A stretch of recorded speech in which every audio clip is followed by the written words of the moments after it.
Namoz o'qimaysanmi? Unda mana seni nima kutayotganini eshit. Sen namoz o'qimaysanmi? Unda tingla. Qayerga olib ketilayotganini bilib qo'y. Namozni tark etganlar uchun do'zaxning eng tub joyi saqor tayyorlangan. Ko'zingni ochasan, bu tong emas, bu qiyomat kuni. Farishtalar seni tortib olib ketishadi. Va birinchi savol, namozlaring qani? Uni saqor do'zaxiga olib boringlar. Saqor oddiy do'zax emas, bu joyda olov so'nmaydi, azob tugamaydi. Sen 70 yil pastga qulaysan. Qorong'ulik, umid yo'q. Yuraging o'zingni tashlaydi, lekin o'lim ham berilmaydi. Terilaring yonadi. Alloh ularni qayta tiklaydi. Yana yonasan. Doimiy azob uchun. Sen yig'lab yolvorasan.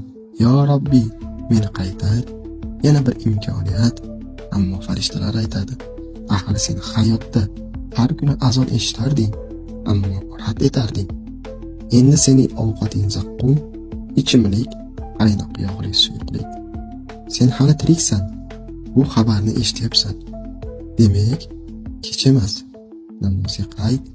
Bugun, hozir, ertaga kech bo'lishi